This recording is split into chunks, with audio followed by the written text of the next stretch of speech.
Hubdespossibles.org présente 2040, j'y vais. Le podcast des optimistes lucides. Chantal Peyer. Pour cette première émission 2025 du podcast 2040, j'y vais, je vous propose d'aller à la rencontre de Jean-Pierre Gou. Jean-Pierre Gou est un homme aux multiples métiers. Scientifique de formation, il a fait de la recherche en mathématiques avant de devenir directeur général de la Bourse de l'énergie, puis président de l'Institut des futurs souhaitables. Aujourd'hui, il consacre l'essentiel de son temps à l'écriture et à donner des conférences. Il a publié 2 premiers romans, appelés Le siècle bleu, puis un 3e intitulé La petite princesse, qui est sorti en 2023 et dont nous vous lisons des extraits dans cette interview. Pour Jean-Pierre Gou, nous traversons actuellement une crise des imaginaires. Nous concentrons beaucoup de notre attention sur le comment, avec des discussions interminables sur les réglementations, la finance, les dimensions techniques du changement. Mais nous ne savons parfois plus au nom de quoi nous nous engageons. Alors, il s'est mis en quête d'un récit, d'une histoire qui parle des évolutions humaines nécessaires à une transformation de notre système. Et c'est ce récit qu'il partage avec nous dans ses romans et dans cet entretien. Bienvenue dans cette émission spéciale de 2040 JV avec Jean-Pierre Gou. Moi, j'ai toujours été un enfant assez émerveillé du monde, mais assez anxieux du chaos. Quand j'étais petit, mon père était passionné d'information, donc on regardait les journaux télévisés. Moi, j'ai baigné là-dedans, toujours à regarder les conflits, la géopolitique, et j'avais qu'une peur, c'est que cette guerre arrive chez nous, quoi. Et du coup, assez tôt, j'ai voulu comprendre comment les humains fonctionnaient, pourquoi ils se battaient. Petit, j'étais passionné par les animaux, et on m'avait offert, quand j'avais l'âge de 5 ans, un livre sur les animaux en voie de disparition. Et je comprenais pas qu'on ait pu tuer certaines espèces jusqu'au dernier. Et je me disais, en fait, la haine entre les humains, elle est aussi dirigée contre le vivant. Et dans ces espèces, il y avait vraiment des espèces que j'adorais, notamment le panda. Et j'ai fait une fixation, une obsession sur le panda. Et à l'époque, il en restait 1600 des pandas, c'est-à-dire un carré de 40 par 40. Et je me disais que quand je serais plus grand, j'essaierais de faire quelque chose pour aider l'humanité et la biosphère à se réconcilier. Et depuis votre enfance, au fond, cette question vous a jamais quitté ? Non, elle m'a jamais quitté parce que je suis assez opiniâtre et donc j'ai toujours voulu comprendre pourquoi en fait.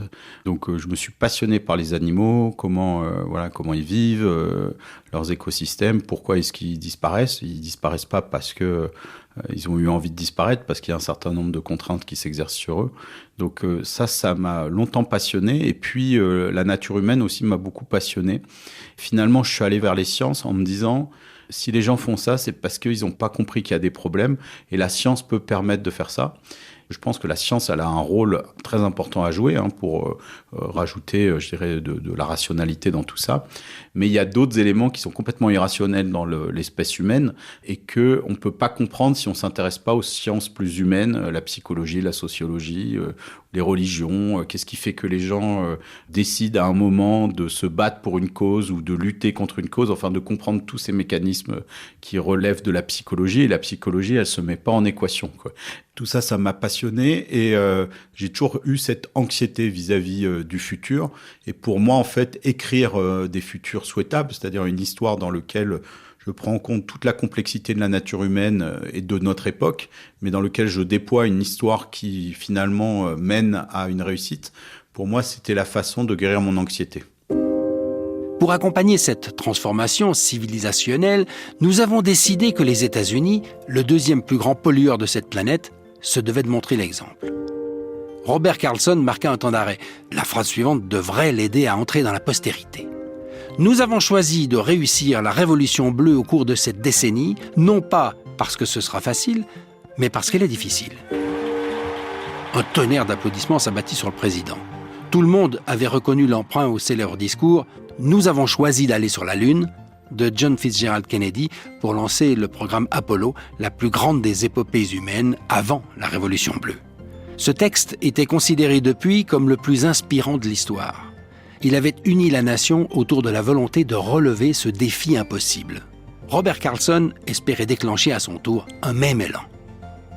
Nous avons choisi de réussir la Révolution bleue parce qu'elle est difficile, parce que cet objectif servira à organiser et à mesurer le meilleur de nos énergies et de nos compétences, parce que ce défi est un challenge que nous ne voulons pas reporter et parce que nous avons l'intention de le relever. Extrait du livre de Jean-Pierre Gou, La petite princesse.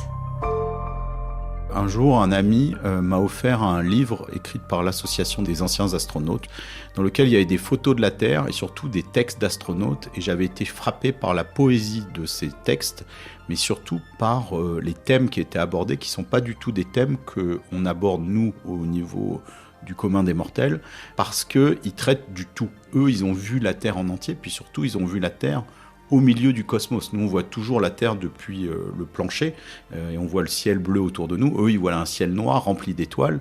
C'est pas du tout la même perspective. C'est-à-dire qu'ils ont compris qu'on était un petit îlot de vie extrêmement précieux au milieu d'un cosmos où il n'y a rien. C'est-à-dire la prochaine étoile, elle est à 4 années-lumière, il faudrait 10 000 générations pour y aller. Et entre les deux, vu que pour l'instant on n'a pas trouvé de vie sur le système solaire, il n'y a pas de vie. Donc en fait, ils ont compris ce que c'est cette oasis de vie.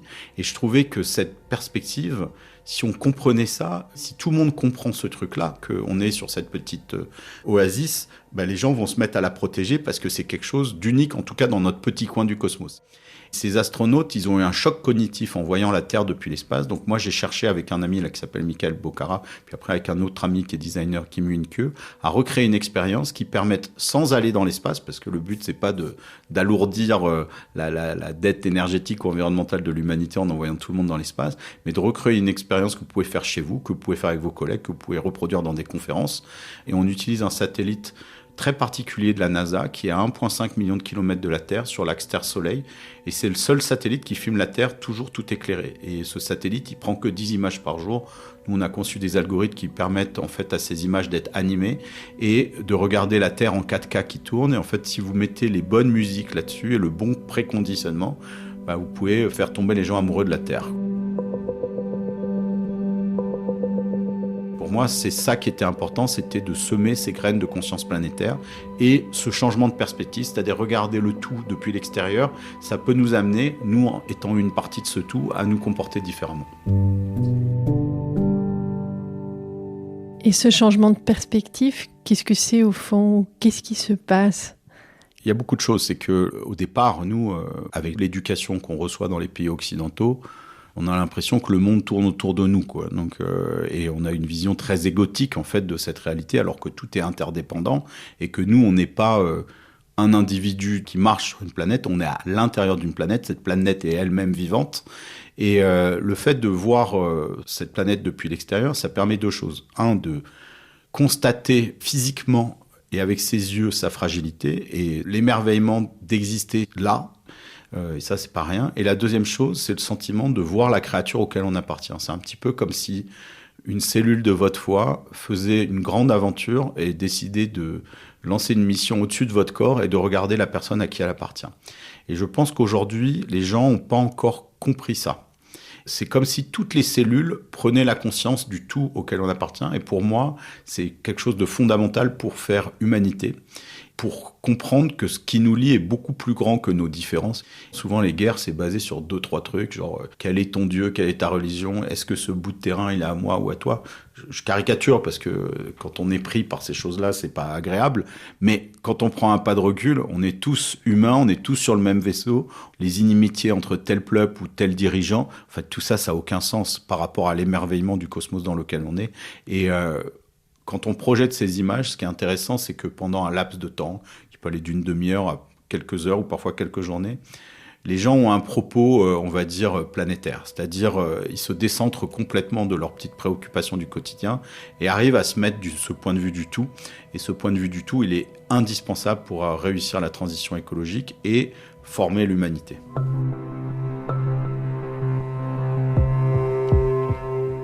Quand on prend conscience qu'on fait partie du tout, et vous avez aussi utilisé ce terme d'interdépendance, c'est vraiment un changement absolument radical par rapport à l'être humain qui, au cours des 100 dernières années, s'est toujours placé en dehors de la nature, en l'exploitant en quelque sorte. Quel est aujourd'hui pour vous le changement qui peut permettre cette transformation ? pour la question de l'interdépendance, moi, je travaille sur un autre pendant de réflexion qui s'appelle Homo Bioceres, qui est une manière d'habiter le monde avec interdépendance. Et là, je suis en train d'essayer d'imaginer quel type d'expérience on pourrait faire aux gens pour ressentir cette interdépendance qui a toujours été là. Je veux dire, chaque inspiration ou expiration qu'on fait, c'est une inspiration d'oxygène qui a été produite par un certain nombre de bactéries. Et quand vous expirez, votre carbone est fixé par des arbres, comme vos cellules sont en dialogue constant avec le sang qui vous irrigue en nutriments et dans lequel elles prennent de l'oxygène, elles vont relâcher du CO2 sans savoir où tout ça va. Mais on est dans un grand corps. Et moi, ce qui m'intéresse là, c'est de regarder quel type d'expérience on pourrait faire pour aider notamment les Occidentaux, parce que quand on regarde les peuples premiers ou certains peuples asiatiques, ils ont déjà cette conscience-là dans leur éducation, dans leur philosophie, même dans leur religion. Vous avez des religions qui sont beaucoup plus sur l'indépendance. Si vous prenez le bouddhisme tibétain, enfin, cette notion-là est au cœur de ça, alors que dans les grandes religions monothéistes, ils ne sont pas du tout venus avec ce prisme. C'était plutôt un mode d'organisation de la société. Et ce n'était pas nécessairement des grandes philosophies sur la nature de la réalité, la nature de l'univers. Je commence à réfléchir là-dessus, mais pour l'instant, je suis encore en train de développer ce concept d'humanité partagée. Pour vous, quel est le potentiel et l'importance de ces imaginaires à côté de l'expérience, effectivement, du vivant pour amener à un changement ? Pour moi, c'est très profond, parce que la question de l'imaginaire, je pense qu'elle n'est pas propre à l'humain. Je pense qu'on se rend compte aujourd'hui que les plantes pensent, que les animaux pensent, que peut-être même les pierres pensent. Enfin, ça peut aller très loin, ces histoires-là. Et il y a quelque chose qui est de l'ordre de la psyché, qui est quelque chose de général. Cette psyché, c'est pas une matière figée, c'est une matière mouvante. Elle a des peurs, elle a des intentions, etc. Tout ça, ça bouge et on n'écoute pas ce truc-là. Et on a remplacé nos mondes par une espèce de code dans lequel on se lève le matin, on va boire le café, puis on va aller travailler, puis le soir, on va revenir, on va regarder ses réseaux sociaux, puis après, on va se coucher. On est rentré dans une espèce de routine, mais on n'écoute plus la grande mélodie du monde, on n'écoute plus le grand rêve du monde, et du coup, nous, on ne rajoute pas nos rêves, et c'est en ça qu'il y a une crise d'imaginaire, et je pense que le monde s'est transformé parce qu'il y a des créatures qui rêvent et qui essayent de rajouter des petites touches à ces mélodies. Alors parfois, elles sont discordantes, parfois elles sont accordantes, mais il y a une espèce de force qui quand même amène à l'unisson, amène à l'harmonie. Et nous, on s'est déconnecté complètement de ce truc-là. Et du coup, on a créé des structures qui sont très disharmonieuses pour les humains et pour la nature. La question des imaginaires, pour moi, c'est une manière, en fait, de se reconnecter à ce flou. J'appellerais ça comme ça, par opposition à un espèce de système qu'on aurait essayé de plaquer dans la réalité ou d'équation dans lequel on aurait essayé de mettre les humains. Et ce flou qui nous permet de nous évader, de se dire, en fait, demain pourrait être différent d'aujourd'hui et après-demain encore plus différent.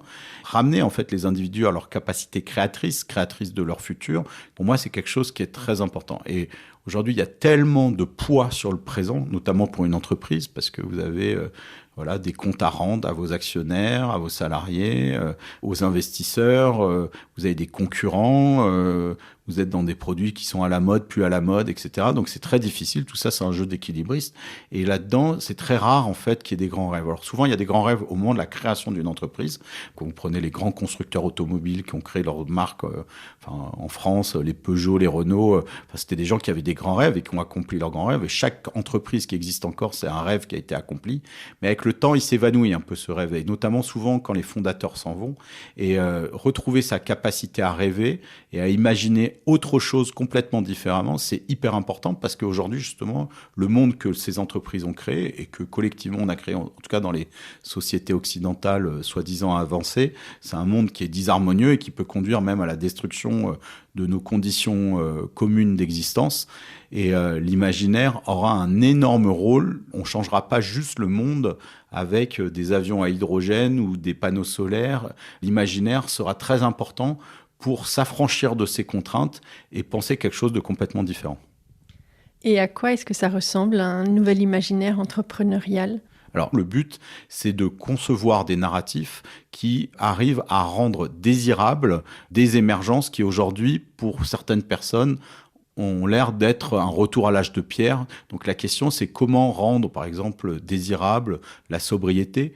non pas en regardant sur tout ce qu'on a en moins, mais tout ce qu'on aura en plus en termes de liens, en termes d'amour, en termes de partage. Donc ça, c'est vraiment quelque chose de très important. Et puis après, il y a tout le monde des médias.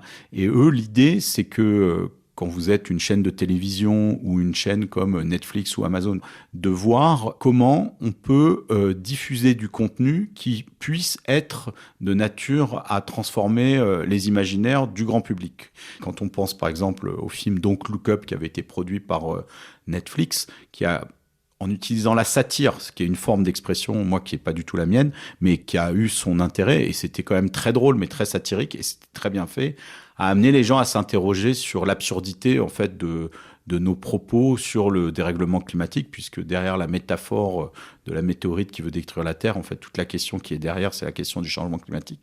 C'est ça qu'on essaye de mettre en mouvement et de faire parler entre eux différentes entreprises à différents niveaux de cette chaîne de valeur de la communication, parce que seul, on ne peut pas changer des imaginaires. Alors, un Netflix peut faire un coup aujourd'hui, mais s'il n'y a pas d'autres producteurs qui vont prendre le relais, on voit bien le Don't Look Up, on en a parlé pendant 2 mois, puis après on n'en parle plus. Et s'il n'y a pas d'autres films avec un autre angle, parce que si on fait un Don't Look Up bis, ça ne va pas intéresser les gens. C'était intéressant la satire parce qu'on l'a utilisé une première fois, mais voilà, il faut tester d'autres stratégies. Cette comète, c'est ce qu'on appelle une tueuse de planètes. Pour l'instant, je propose qu'on patiente et qu'on avise. Qu'on patiente et qu'on avise? C'est la pire nouvelle de l'histoire de l'humanité et on s'est pris un vent. On fait quoi? Il faut qu'on sorte l'information. On l'a fait fuiter. Et puis au-delà de ces entreprises dont le métier est en quelque sorte de faire de la production culturelle, de faire des films, vous travaillez aussi beaucoup avec des entrepreneurs, chefs d'entreprise aussi qui sont dans le monde réel de la production d'objets en France. Ouais. Comment est-ce que vous travaillez avec ces entrepreneurs pour justement produire des nouveaux imaginaires, travailler cette dimension du rêve, alors qu'en même temps, ils ont des contraintes extrêmement concrètes, qu'il y a un côté très pragmatique? Et comment est-ce que vous réconciliez avec eux la notion de limite planétaire, voire de sobriété, et puis d'entrepreneuriat? Je pense que déjà, il faut au départ beaucoup de douceur. C'est-à-dire que changer, c'est jamais simple pour un individu, et pour une entreprise, c'est encore plus compliqué, quoi. Mais toutes ces entreprises se sont adaptées à des tas d'autres choses. Donc, c'est une nouvelle donne dans laquelle les entreprises doivent s'adapter. Mais cette nouvelle donne, par rapport à d'autres où ils sont obligés, celle-là, les normes ne sont pas assez contraignantes, donc il faut que les gens y aillent d'eux-mêmes. Donc moi, ce que j'essaye, c'est d'activer une sorte de feu sacré chez les dirigeants et chez les employés qui participent à ça, pour partir sur l'enthousiasme et l'envie de changer, plutôt que de se prémunir contre un futur qui va tous nous tuer. Parce que la peur n'est pas une énergie qui, dans la durée, peut nous éclairer. Donc moi, j'essaye d'aller chercher vraiment sur l'inspiration, l'enthousiasme, la vision.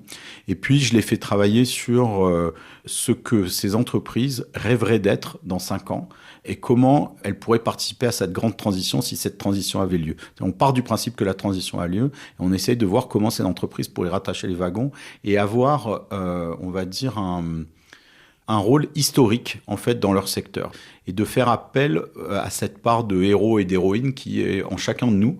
Ça, c'est quelque chose de fort parce que sur votre lit de mort, vous vous direz, tiens, de quoi je me rappelle? Souvent, vous vous rappellerez de trucs avec vos amis ou vos enfants, mais rarement du truc où vous avez fait plus 15% de chiffre d'affaires et pourtant, l'année en question, c'était une grande victoire. C'est pas de ça dont vous vous rappellerez. Par contre, si vous êtes une entreprise, par exemple, qui fait des pneus et que vous avez réussi à faire des pneus qui sont complètement biodégradables, là, vous dites, vous allez marquer le futur pendant des décennies et des centaines d'années.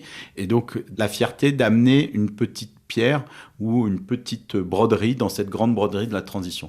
Donc moi, j'essaye de ramener les gens à ça et j'utilise un peu les imaginaires, mais surtout les techniques d'innovation, parce que derrière, c'est souvent un produit ou un service à faire évoluer ou à inventer complètement. Et donc là, c'est des techniques, je dirais, qui sont plus prosaïques, mais dans lesquelles on met comme cadre de contrainte les limites planétaires. Et on essaie plutôt d'imaginer ce que demain pourrait être, sans regarder ce que aujourd'hui est. Parce que si on imagine demain à l'aune de ce que l'on connaît d'aujourd'hui, on arrive juste à un demain amélioré et pas à quelque chose de disruptif. Et il y a un autre domaine sur lequel vous réfléchissez et travaillez aussi, qui est l'intelligence artificielle. Est-ce que c'est possible de réconcilier l'intelligence artificielle et les limites planétaires? Moi, ça fait 25 ans que je m'intéresse à l'intelligence artificielle et pendant des décennies, les progrès ont été extrêmement lents. Depuis 2 ans, depuis le développement des IA qu'on appelle génératives, mais aussi d'autres modèles qui permettent de faire vraiment des raisonnements, il y a eu des poussées qui font qu'aujourd'hui, il y a ces investissements absolument colossaux qui sont faits dans l'IA, avec une démesure et un hubris colossal. Et donc, on peut se demander si ça va pas participer à accélérer, on va dire, la destruction du monde par l'accélération de l'économie, la destruction des emplois et la consommation énergétique de ces intelligences artificielles. Et moi, j'aime bien toujours regarder les choses de manière neutre, c'est-à-dire de se dire, OK, je vois ça, le négatif, mais les Grecs, quand on parlait de technique, ils appelaient ça le pharmakon, c'est à la fois le poison et le remède, quoi. Et donc, de se dire, OK, oublions que l'intelligence artificielle peut avoir ces défauts-là, en quoi elle peut être bénéfique à l'humanité, et surtout, comment elle s'insère dans la grande histoire du vivant et la grande histoire de l'humanité. Et en fait, on se retrouve, notamment avec les IA qu'on appelle génératives, quelque chose d'assez incroyable, c'est-à-dire qu'on arrive, quand on prend un pas de recul, à se dire que une grande partie du savoir humain a été en fait mis en base de données et interrogeable par le langage humain. Et ça, c'est complètement nouveau, ça a que 2 ans. Et en fait, on n'est qu'au début des conséquences de ça, c'est-à-dire qu'avant, vous aviez des bibliothécaires, vous aviez éventuellement Wikipédia, vous aviez Google, où il y avait de l'information, mais l'information, vous ne pouvez pas discuter avec elle. Et là, il peut y avoir une conversation, voire même des demandes, des dialogues. Et moi, je trouve que c'est extraordinaire, quoi, ce truc-là, et qu'on est encore au début. Il y a beaucoup d'erreurs, ce qu'on appelle des hallucinations, parce qu'il y a des champs de la connaissance sur lesquels il n'y a pas beaucoup d'informations, et donc elle va vous dire un peu n'importe quoi. Mais tout ça, ça s'améliore de bout en bout. Et donc, ça peut être très utile, et notamment, si on prend la transition énergétique, aujourd'hui, par exemple, pour les entreprises, il n'y a pas une manière de faire la transition qui fonctionnerait à la SNCF ou une agence de communication ou à Netflix. Et donc, le questionnement, ça pourrait être aidé avec des intelligences artificielles qui prendraient dans des bases de connaissances qui a été fait dans d'autres entreprises, mais également chez des peuples premiers, voire des colonies d'animaux, etc. Et donc, tout ce savoir qui est très difficilement mobilisable par un individu qui n'a pas une connaissance infinie pourrait être mobilisable. Et je pense qu'il y a quelque chose qui peut être extraordinaire là-dedans pour nous aider à faire cette transition. La question, c'est toujours, quand vous avez un outil, au service de quoi vous le mettez. Un couteau de cuisine, vous pouvez tuer votre femme ou cuisiner le meilleur plat. Donc, vous pouvez en faire ce que vous voulez. Les IA, c'est pareil. Et donc, plutôt que se dire, tiens, on pourrait faire tout ça qui est pas terrible, c'est 1, comment les rendre plus écologiques, et 2, à quoi elles pourraient vraiment nous servir profondément. Il y en a qui l'utilisent justement pour accompagner cette révolution bleue et aider les gens à mobiliser des connaissances qu'ils n'ont pas nécessairement dans un laps de temps où on doit accélérer, et ça amène une accélération. Et inversement, il y a des gens qui utilisent l'IA pour aller toucher tout ce qu'il y a de pire dans la psyché humaine et tous nos envies les pires, et d'avoir des IA non éthiques. Vous dites que finalement, toute innovation, ça dépend de ce qu'on en fait. Est-ce que vous êtes jamais désillusionné justement par rapport à ce que fait l'être humain de beaucoup d'innovations? Et comment est-ce que vous réconciliez une capacité renouvelée à croire dans le potentiel positif de l'être humain, à la notion de rêve, et puis la lucidité aussi de tout ce qu'on voit qui se passe dans le monde? Moi, je suis lucide sur ce qu'il y a de plus noir en l'être humain et ce qu'il y a de plus blanc. Enfin, et je pense qu'on est yin et yang. Et quand on regarde les choses, quand on prend une distance sur 300 000 ans ou sur des milliards d'années, tout ça, ça progresse. C'est-à-dire, c'est un peu sinusoïdal, quoi. Vous montez, vous redescendez, mais la sinusoïde, elle revient pas à zéro. Elle monte quand même. Et petit à petit, les structures sociales, par exemple, il y a 10 000 ans, on avait des villages où il y avait peut-être 50 habitants. Maintenant, on a des villes dans lesquelles il y a 40 millions d'habitants. Donc, on arrive à se coordonner et vivre ensemble. Pas avec le meilleur impact sur l'environnement, mais on arrive à faire des choses ensemble. Si on regarde juste les forces de destruction à l'œuvre dans le monde, en fait, on se désespère. Et en fait, la seule chose que l'on peut faire, c'est bien faire ce à quoi on se sent appelé. Et de participer là-dedans. Et si vous êtes dans un pays qui a été attaqué et que vous devez riposter, bon, bah, c'est peut-être ça qu'il faut faire. Puis nous, on est des pays où il y a la paix. Bah, nous, ce qu'on doit, c'est œuvrer pour la paix. Donc, chacun fait son truc là-dedans. Et puis, sur la technologie, il y a des gens qui, en voyant l'IA, vont se dire, ah ben ça, je vais concurrencer tel truc, je vais aller piquer de l'argent à des gens dans leur portefeuille et puis automatiser des arnaques. Et l'IA permet de faire ça. Et puis, il y a des gens qui vont découvrir un nouveau médicament ou découvrir une manière de détecter les cancers du sein à l'avance. Il y aura de tout, quoi. Et ce qu'on peut espérer, c'est que les personnes qui font des choses néfastes soient inspirées en fait par celles qui ont des utilisations qui sont, on va dire, inspirantes, parce que derrière tous ces gens-là, ils ont des enfants, ils ont un cœur, ils ont une âme, et quand on regarde leur histoire personnelle, souvent ça explique pourquoi ils se sont positionnés plutôt d'un côté plutôt que de l'autre. Donc moi j'ai beaucoup de douceur vis-à-vis de tout ça. Enfin en tout cas je regarde ça depuis l'extérieur comme un tout, et je me dis que s'il n'y avait pas ces forces de destruction, les forces de création, elles ne créeraient pas en fait. Moi par exemple, je ne passerais pas mes nuits à écrire des romans ou à inventer ces choses-là s'il n'y avait pas des problèmes dans le monde. Donc en fait, quand je vous dis que les choses nous élèvent, les problèmes amènent à la création de nouvelles structures, quoi. Donc ça me permet de rester positif, mais je ne peux pas prédire le but de l'humanité. Et je crois que c'est une phrase que j'ai mise dans la Révolution bleue. Donc la Révolution bleue, c'est ce grand mouvement de transformation à la fois de l'économie, mais aussi de l'espèce humaine vers cette homobiosphérie, cette humanité partagée. Et il y a un journaliste qui demande au héros Abel, mais est-ce que vous pensez qu'on peut y arriver à faire cette Révolution bleue ? Et lui, ce qu'il lui répond, il dit, c'est pas la bonne question en fait. On peut passer notre temps à prédire là-dessus et à dire, moi je te mise ceci ou cela qu'on va réussir ou pas. En fait, la seule question que vous pouvez vous poser, c'est vous, qu'est-ce que vous faites pour que cette Révolution bleue, elle réussisse ? Abel posa une question. Comment réussir la Révolution bleue sans nous épuiser ? Gaïa lui répondit, aimez à l'infini, comme je te l'ai dit, et inscrivez votre action dans le flot de l'évolution, la plus grande des forces en marche. Laissez-vous aussi porter par le rêve de Paul Gardner, dont vous ne connaissez encore qu'une infime partie. La suite de ce rêve vous guidera vers Homo Biosphéris, votre prochaine évolution. Lorsque Gaïa évoqua les forces en marche, Abel pensa tout de suite à la mystérieuse phrase de Saint-Exupéry que Paul avait inscrite sur la Lune. Dans la vie, il n'y a pas de solution, il y a des forces en marche, il faut les créer et les solutions suivent. En revanche, qu'était cet Homo Biosphéris auquel Gaïa faisait référence ? Abel, tu as un grand rôle à jouer dans la Révolution bleue. Je serai toujours là pour t'aider et pour accompagner ton espèce dans son évolution.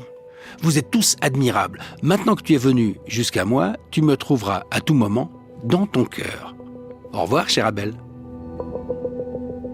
Extrait du livre de Jean-Pierre Gou, La petite princesse.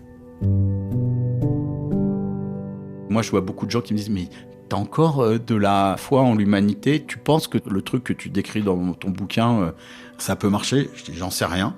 En tout cas, c'est excitant. Si ça se passait, c'est cool. Et la question, c'est pas de savoir si ça peut marcher ou pas, c'est est-ce que toi, t'as envie de nourrir ce futur-là ou pas ? 2040, j'y vais. Jean-Pierre Gou, on est en 2040, la Révolution bleue a eu lieu. Quand vous regardez autour de vous, c'est quoi les 3 principales choses qui ont changé ? Alors la première chose qui a changé, c'est la manière dont les gens se regardent les uns les autres, c'est-à-dire qu'ils se regardent plus comme des étrangers, mais qu'ils se regardent comme des cellules faisant partie d'un même corps. Les différences de l'autre m'enrichissent, et donc on voit les différences comme des potentiels au lieu d'être des raisons de s'éloigner. Ça, c'est la première chose. La deuxième, je nous vois unis à la nature, quoi. On fait partie d'un réseau dans lequel il y a les oiseaux, les plantes, l'air, les roches, que tout ça fait partie de là-dedans et qu'on sent qu'on habite cette terre et que l'humanité, on participe à construire un nouvel organe dans cette biosphère et qu'on soit tous heureux de participer à ça, de participer aux grandes œuvres de la biosphère et la doter de nouveaux sens. Et la troisième chose, c'est cette perspective plus cosmique, c'est-à-dire de se dire, bon, on fait partie de quelque chose de plus grand que nous qui est l'humanité, de beaucoup plus grand que nous qui est la biosphère, et d'infiniment plus grand que nous qui est le cosmos. Et ça, ce décentrage cosmique qui va plus loin que le décentrage des astronautes, qui reste finalement en périphérie de la Terre, de regarder la Terre depuis des milliards de kilomètres et de se dire, voilà, on est là-dedans, et qu'est-ce que c'est tout ça ? Est-ce qu'il y a de la vie ? Il n'y a pas de la vie ? Et de philosopher sur ça, je pense que c'est notre vraie essence. Après avoir fait la paix sur Terre et la paix avec la nature, c'est de s'interroger sur ces choses-là et d'utiliser le miracle de la conscience pour aller explorer tout ça. Et je verrai des tas de gens qui sont en train d'essayer d'aller visiter des autres planètes par des sorties hors du corps, enfin quelque chose de cet ordre-là, parce que physiquement on peut pas y aller, donc enfin, c'est très compliqué, ou alors de trouver des trous de verre, des raccourcis dans l'univers, ou des failles dans les équations pour pouvoir aller dans des univers parallèles. Voilà, je souhaiterais, et puis 2040 c'est dans pas longtemps, donc j'ai hâte de le voir de mes yeux et de le vivre, tout ça. Et depuis 2040, quel serait le conseil que vous auriez envie de donner aux gens de 2024 ? Faites-vous confiance. Merci beaucoup.